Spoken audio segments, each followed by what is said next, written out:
Hi, I'm the Gadget Guru, Andy Pard. You're watching the VOG.net. I'm here at Inglescycle in London, Ontario. That's up here in Canada. And it's time for another episode of everybody's favorite game show, Pass the Mic. A little applause, please. Yay! Now, for those of you who are not familiar with Pass the Mic, here's how this works. On this notepad here, I have questions. I'm going to ask these guys the questions.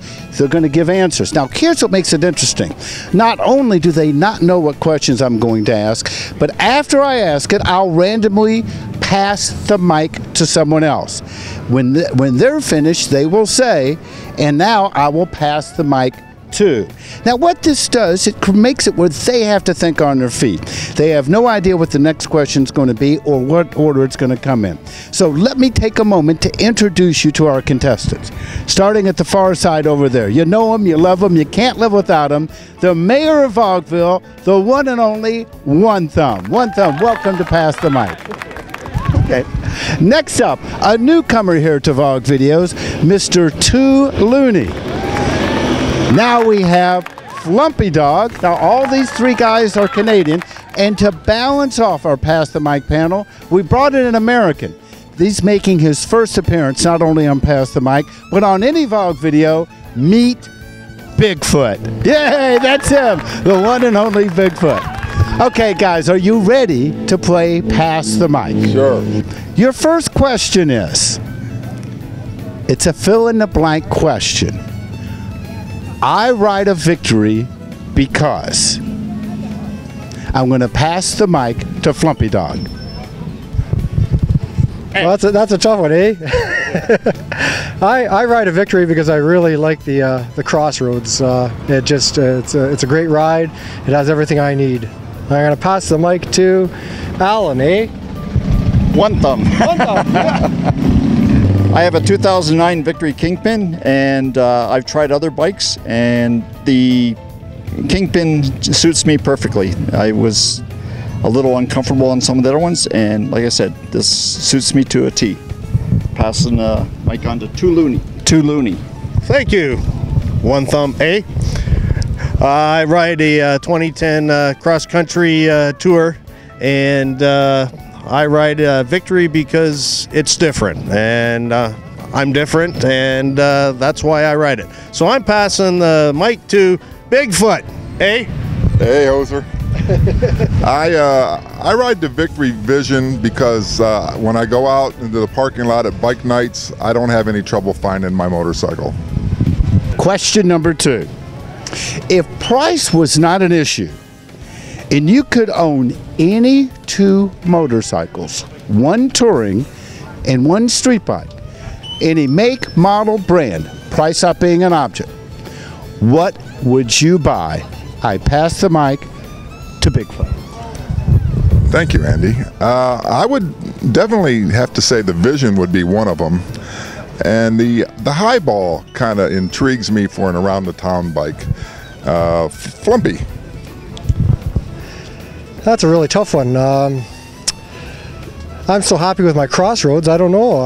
I think that I would look at maybe, I'd try the Judge. The Judge is more, it's got a little bit more of a sporting feel to it, and I come from riding sport bikes, so I think I'd have to be the Judge. How about for touring? For touring, my Crossroads. Yeah, I love my Crossroads. And I'll pass the mic to B2, or to Mr. Looney. Thank you, sir. Which 2 bikes I'd have? Well, I am a bagger type of guy, and I do own a cross country, so yes, thank you, hon. And I would probably go with a cross country tour. Go tour and that gives me both things I enjoy, something with speed and something to tour with. Anyway, I'm passing it on to OneThumb. Hey.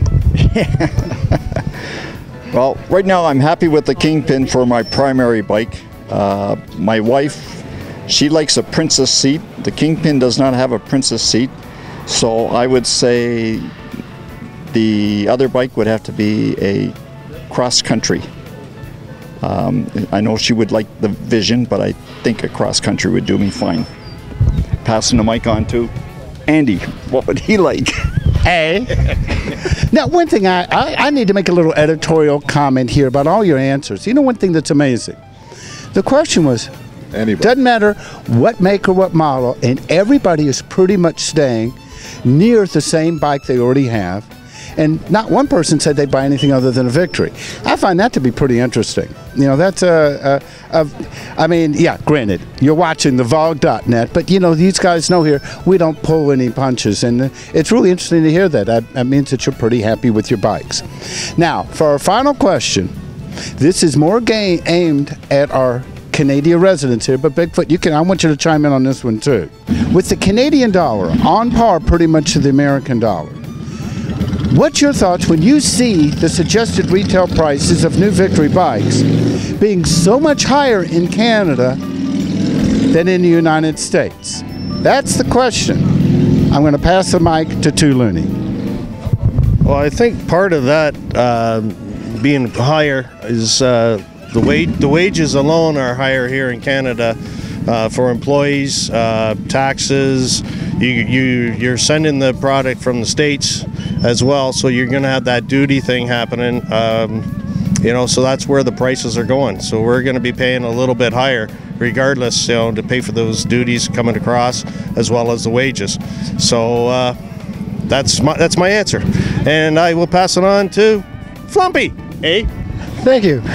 Yeah, that's a tough one. I mean, sometimes it's a really hard pill to swallow, the price difference, right? But I mean, like Tu Looney had said there, we've got difference in wages here. We've also got a different healthcare system, so there are other things that contribute to the costs. I don't think we don't pay the dealie tax per se, I think, as what the Harley guys do, but still there is a price difference, and it wasn't that bad for me, in my point, that, you know, it made me think twice about it, but it is sometimes a hard pill to swallow. And I will pass it on to Bigfoot. Eh? Thank you. I truly believe it's all government. I think that they're taxing either through duties or import fees of some kind or another. And I believe that's why you have the big price difference. I don't think that Victory's trying to gouge anybody.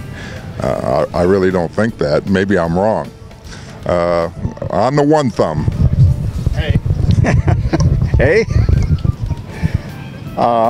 I would like. I know the prices for Canadian bikes are quite a bit higher over the Americans, and even with the dollar being at par, I would like to believe that the Canadian dealers, through Victory, are offering incentives to sort of help with that. And I'm not sure whether our American brothers are getting the same incentives when they buy the bike. So I would like to believe that they're doing something special for us to sort of draw us onto the Victory motorcycles. On to Andy. Okay, we're going to take a very short commercial break, and when we come back, we'll have more of Pass the Mic. So stay tuned. For the final question, question number 4 of this round's Pass the Mic. What is your opinion of Darksiding? It's a very controversial subject. It's divided many a forum.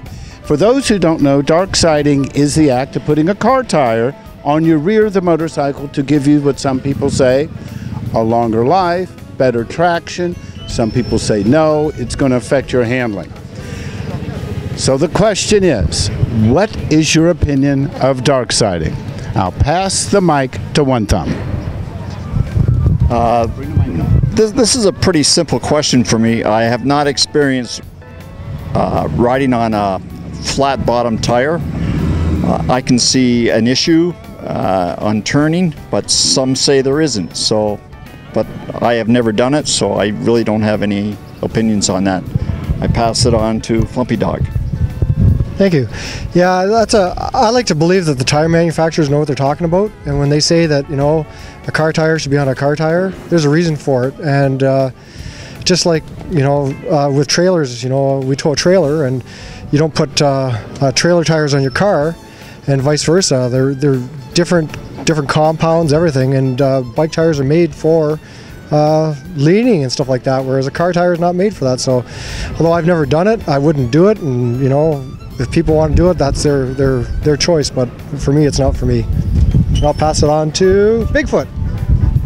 Well, I've had lots of discussions online about this, and I'm anti-car tire for one main reason. The bead and the rim size are not compatible from a car tire to a motorcycle rim. Motorcycle rims are not exactly the same circumference, and they're not the same width. And the bead on a car tire does not sit well on a motorcycle rim. Completely different animals, and the very high air pressures you have to put on to get them mounted is also scary. A lot of guys are going up to 100 psi to mount these tires, and I think you probably are degrading the interior of that tire while you're doing that extreme pressure mounting. So unless you're rolling, going up to Prudhoe Bay, I'm against it. Andy? Well, gentlemen, I want to thank you very much for taking part and pass the mic. Now, if you have any questions, comments, or opinions on anything discussed here or anything motorcycle related, just check out thevog.net. For thevog.net, I'm the Gadget Guru, Andy Parr, and I'll see you on the road and online.